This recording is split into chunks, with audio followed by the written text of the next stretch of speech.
How many of you remember MySpace? Like, if you can remember your MySpace name, type it down in the comments. I want to know how corny you really were. Along with the song that you had playing on that MySpace profile.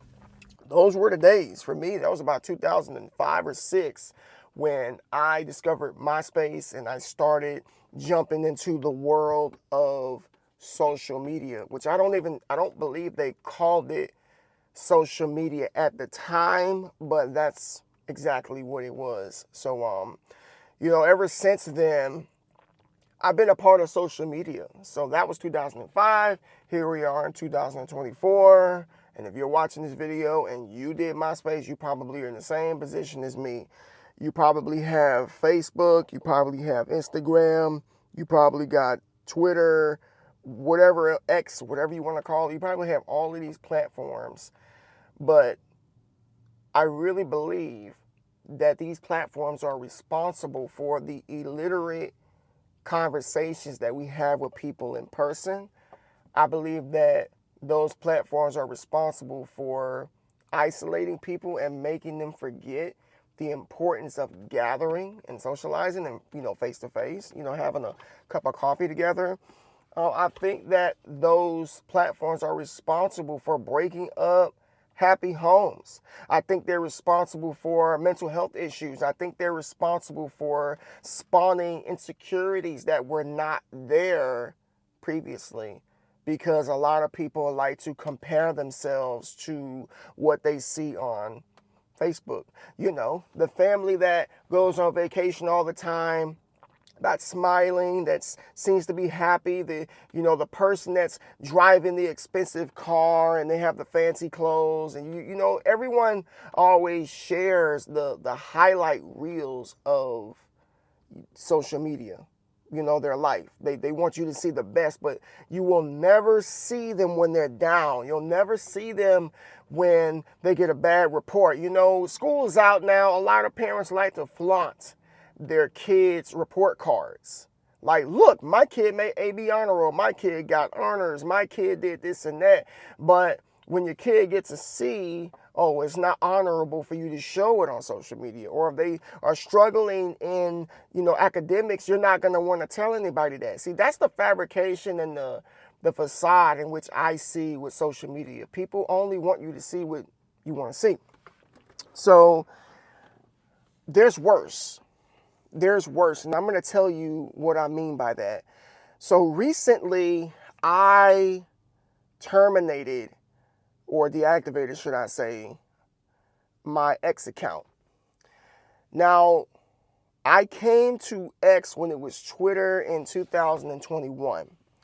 And that was only because I started my journey as a streamer, and I felt that it would help me network with people. There was this such thing called streamer Twitter, where you see nothing but streamer content. And at that time in life, that was all I wanted to see, right? Because, again, it was a place where I could mingle with like-minded individuals who were trying to achieve the goals in which I was trying to achieve, and like so. But I found that Twitter, or X, or whatever terminology you want to use, is one of the most toxic places on the internet.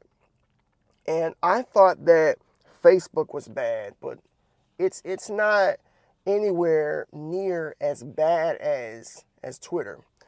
Now, I stayed away from it prior to me streaming because of the political genre and, the agendas and people just giving their opinions and bashing each other and stuff. But it's the same, like, no matter what you are into, like, you could be into wrestling, you say the wrong thing, you get bashed. You could be into video games, say the wrong thing, you'll get bashed. Be into art, say the wrong thing, and you guessed it, you can be bashed. And after just waking up, seeing the toxicity, seeing the arguing, people in California arguing with people in New York, and I'm like, this is ridiculous. It just doesn't stop. So, and Twitter took it upon themselves, and it's not just Twitter, it's other social media platforms that's doing the same thing. They took it upon themselves to start charging people just for visibility. Start charging people to avoid ads. Here, pay $4 here, pay $7 here. Hey, you want the whole package deal, pay $14.99 a month to get everything. And I started noticing that when they transitioned over to X from Twitter, that my visibility really was off. I wasn't getting seen by a lot of people. I applied for subscriptions because I met the requirements, and they would not grant me the subscription button. It just said pending, pending, pending, pending for like months on end. But I'm like, hey, you know, if I'm not going to be able to at least financially benefit from this, then I don't want to do it. And yeah, I deactivated my account with nearly almost well over 7,000 followers, and which I can tell you now means absolutely nothing. It doesn't matter how many followers you have, it matters how many people actually engage with you. So if you got 7K followers and only about 10 people engage with you, that's really bad.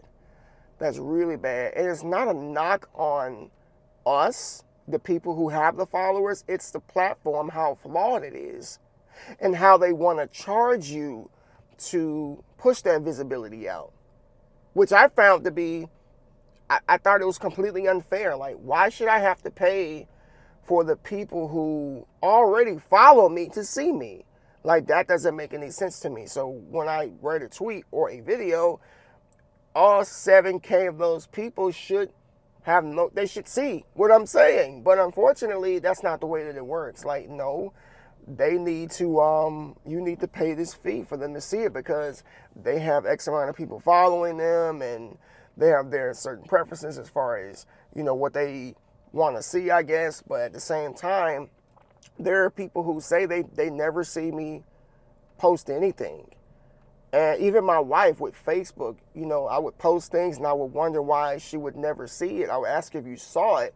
She said, no, I don't see it. And then I had to, we had to go into her profile, and we had to make sure that she was prioritizing my account or following my account just so that she could see it. Now, I'm not one of those people that doesn't post.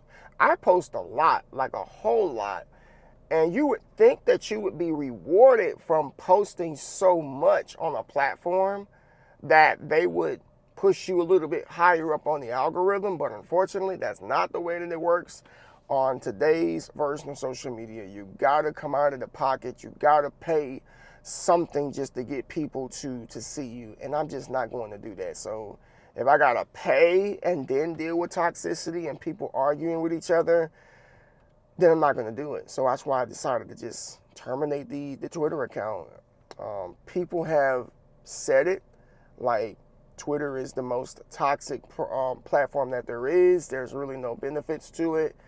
And I used to not believe that, but now I do, because I feel that as much positivity and informative information that I try to share on that platform, I feel like I'm taking in more negativity than that positivity being received. Like, there's more harm being done than good. And when it gets to that point, I'm like, okay, well, to me, it's not worth it. You know, if I feel like my mental health is not taking well to this platform, and everything that I say is falling on deaf ears, then I really, what's the point? You know, at that point, there is no point. Now, am I telling you to deactivate your accounts? No, you know, to each its own, but I just know for me, at this point in life, I want peace. I want to, when I go on my news feed, I want to see positivity. I want to see encouragement. I want to see something that's going to inspire me and push me to be better. And I don't want to see people arguing. I don't want to see people going back and forth and belittling each other and insulting each other. Like, that's just pointless to me. I don't want to do that. So, but yeah. I just thought I would share this with you all out there, because I know I've had some people reach out to me. Some people thought I blocked them. Some people thought they just wanted to know what happened to your account. You have all these followers. What's the point in having all those followers when they don't interact with you? And they're all real people, by the way. So, but all right, folks, if you're new to the channel, be sure that you subscribe, like this video, comment down below your experiences with social media, and we'll talk soon. Peace.